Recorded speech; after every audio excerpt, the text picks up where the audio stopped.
The sexually neglected wife. I'm not talking about a guy who doesn't want to fuck you. I'm talking about the way he fucks you. I have spent a lot of time looking the internet and searching for answers to this dilemma that I had in my marriage that I want to share with people because no one's talking about this particular kind of sexual neglect. I have never seen it. Usually when I come across videos talking about sexual neglect, they will talk about women not wanting to have sex, which wasn't the case with me. Often they will talk about the sexless marriage that women have, where their husbands don't want sex.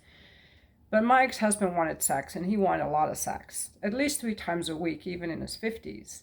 So he definitely liked sex, and he definitely liked having sex with me, and I definitely turned him on.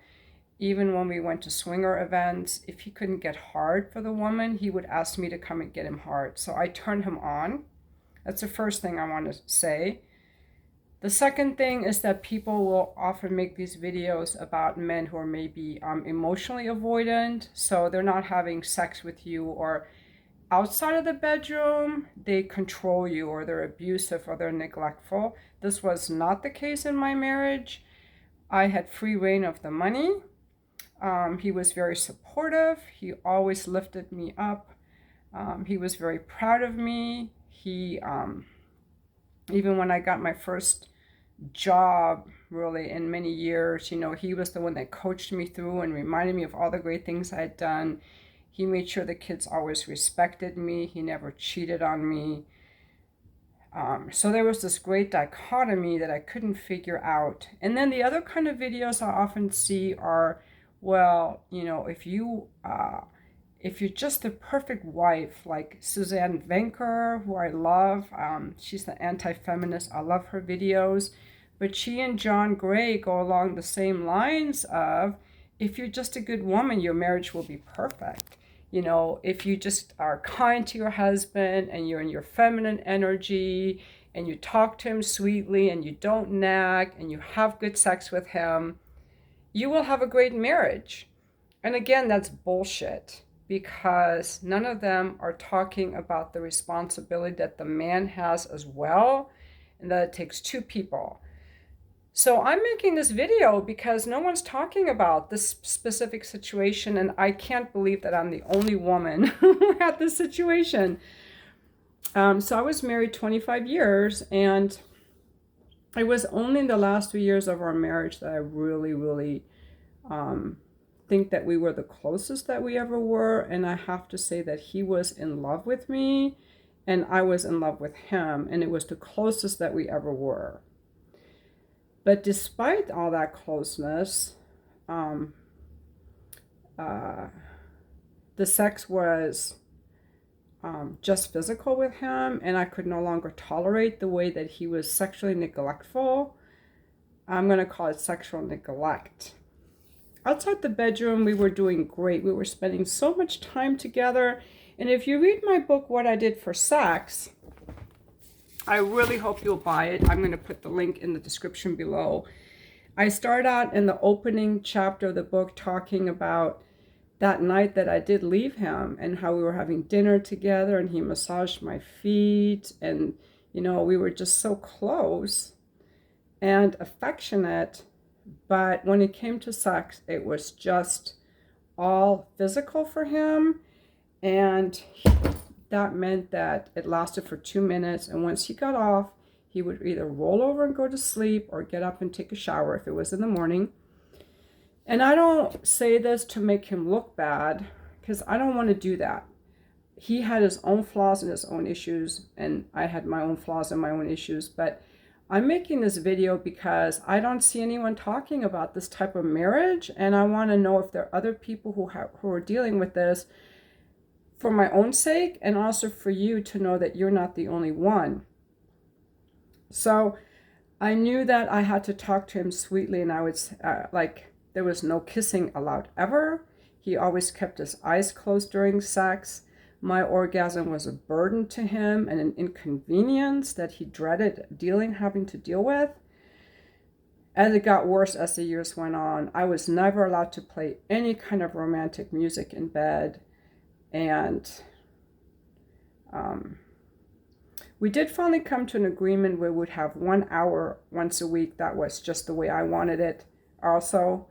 And so that was good. But the other days, it was just horrible. I would be so turned on. He would come in like a minute, and then he would get up and just leave me laying there and not give a shit, which made no sense. I was so baffled because we were so close. We would talk about, our dreams and our goals. We had just finished building a house together couple years before, and I couldn't figure out, as I wrote in the book, did he secretly hate me? I couldn't understand what was happening, and when I would ask him about it, he didn't know either. I would say things like, why don't you like to kiss? Well, I don't know. I just don't like to kiss. I don't know. I just don't know. I just don't like to kiss. He did, after our divorce, he did tell me that he realized how many resentments he had against me and how many of my needs he didn't meet. And I'm sharing that with you because I think that's part of the insight, that he did have resentments and they came out in the bedroom. He felt guilty for having them, so he didn't tell me about them and he didn't bring them up. I would say things like, what can I do to be a better wife? Because I couldn't figure out what was, in the way. And he would just say, cook more. I don't really like cooking, but I did try to cook more. And it got to the point where for him to go down on me in bed, I had to make a special dish for him as a favor, which took me like an hour to make. It was either the pizza by scratch, which I make a fucking fantastic semolina pizza dough, make really good homemade pizza on my pizza stone, or it had to be the lasagna, and those really time consuming. I don't even like lasagna. I hate pasta, by the way. So in order for him to go down on me, I would have to do those things. My pussy tastes sweet. I know my pussy tastes sweet because the men always tell me how sweet it tastes. But, it was just not his thing that he wanted to do, because I think that he had a lot of resentments against me. And I think he was a lot of not in touch with his emotions, and it came out mostly in the bedroom. I remember that one time I was trying to get him to open his eyes because I had read this book, The Passionate Marriage and the Open Eye Orgasms.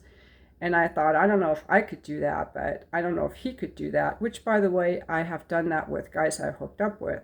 After my divorce, I play romantic music. I have open eye orgasms. Like, I was with men who allowed all this stuff, even though I wasn't in a relationship with them.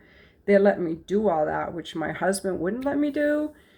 And so that one time, I remember I was riding him and I was trying to get him to open his eyes. So I asked him to grab my breasts. And he was like eyes closed, doing this. Like, he just couldn't open his eyes. I think he was uncomfortable with intimacy. That's ultimately why I left him. I just couldn't do it anymore. I started fantasizing about sex with women. I go through it in the book. Like, I had an idea. I would have a girlfriend on the side that I could try all these things with and do the hand holding and the open eye thing and have these kinds of sexual experiences with her. But I would make sure I wouldn't fall for her. Like, I had a plan because I just needed it to be more than just physical. And he would keep saying, Shahrzad, sex is only physical. It's only physical, Shahrzad. You know that. And so that's how he saw it. But again, when I look at these videos of men who make sex only physical, they're either abusive, they're neglectful, they're controlling, they're rude outside the bedroom, they don't pay any attention to the woman. And my relationship wasn't like that. We spent time together, we took walks on the beach, we went running together, we had conversations. He always made sure that I had presents. He brought me flowers for Valentine's Day, even a month before I left him, we had dinner with my boss and his wife, and we were holding hands, and we were just snuggled up, and we were talking about taking, all of us going on a ski trip together. And everyone thought I had the greatest marriage, and I did too. But I had this pain in this one area of my life. And when I left him, people were shocked. Like, I thought you were so in love with him. I'm like, I was, but I just couldn't keep putting up with this. I know a lot of women stay with their husbands when the sex is bad, but I guess I didn't mind so much when I still had the dreams of my family and wanting to be a mom. Here's someone shifting around in my little dress. I'm getting ready to go to the store and get some stuff. I'm going to make cookies, but I didn't mind because my attention was on my kids and being a mom, but when the kids were grown, I definitely was looking for that connection, and I was not okay with not having it anymore. So yeah, there is definitely a thing where people make sex only physical because they're uncomfortable with the emotions around it. And it could also be, so I just want to put that out there. And I also want to give a warning to people who have hidden resentments against their spouse. It's not fair to the person holding the resentments to keep it in because it's going to eat away at you and can cause you a disease. And it's not fair to the partner who is not being held accountable to change something or has the opportunity to change something, to live with someone who hates them, or is resentful against them. In my case, he was resentful. He never told me what he was resentful for, but I think it was because I didn't work and he felt trapped as a breadwinner. And I think it's fair for men to say, I feel trapped as a breadwinner. I want you to work, and have a discussion and come to some kind of agreement. But in the end, it's also okay for people to split up. We're not obligated to other adults for our lives. I think our only obligation is to our minor children. So sometimes relationships end. And I don't like it when people like John Gray or Suzanne Venker or these well-meaning relationship coaches who are blaming either the man or the woman for a relationship failing, because I did all the things that a woman could do to be good in the relationship. I had never cheated on him. I was wanting to work on the relationship. I was talking to him sweetly. We were getting along. I wasn't nagging him. I was sexually available. I was working. There was nothing. I asked him, what can I do to be a better wife? He only mentioned the cooking. And when we did have problems in our relationship and I wanted to go to counseling, he would never go unless I was super distraught.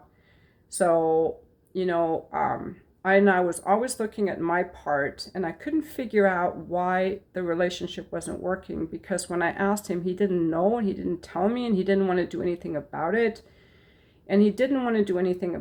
So, a relationship takes two people. It's kind of like, if you can imagine, like two sticks holding each other up, or like a bridge. All the pillars have to be stable. You can't just blame the woman or the man when the relationship ends. It's both people's fault. And sometimes it's more one person's fault. And I'm going to say, in my case, the reason my marriage ended is because my ex-husband was not willing to deal with any of the problems in the relationship. I think I would have felt a lot better if we had gone to counseling and he would have said, I have a lot of resentments against her. I have emotional intimacy issues.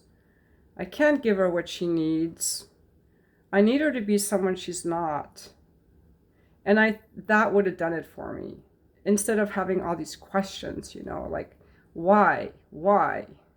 And sometimes we don't know why. And sometimes, life requires us to change. And sometimes relationships do end. So that reminds me of the caterpillar turning into a butterfly. I liked being married. I would say my life is better now because I'm free. I'm no longer living with someone who has resentments and hates his job, or hates me and doesn't want to bring it up.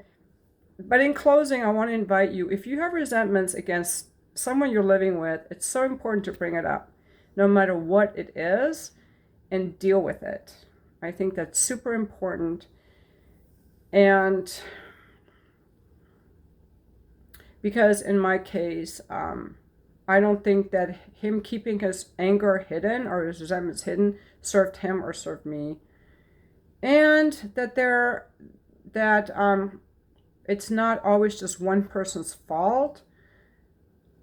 You can be the perfect person in a relationship, and you can be with someone who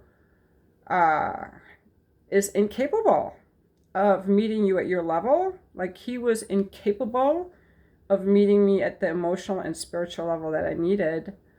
And I couldn't figure it out because he was so loving to me. So love isn't enough is another thing I want to say. But I guess the most surprising thing about this whole thing and why I'm making this video is that you can have a relationship where your partner really loves you and is kind to you and supportive of you, but sexually is neglectful. That there's this dichotomy that outside the bedroom we have this life, and inside the bedroom we have a completely different life. And that's what I want to ask people about. Like, if anyone has a relationship like that or has been in a relationship like that, well, your relationship is great outside the bedroom, but inside the bedroom you're frustrated and really unfulfilled, and you leave your relationship because of that.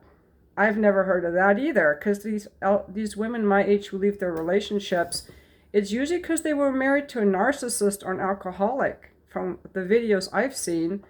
But I was married to someone who was sexually, emotionally neglectful of me. So maybe I just have a little bit more cojones than a lot of people. I don't know. I would love to hear some more discussions about that particular topic. And thank you for watching my video.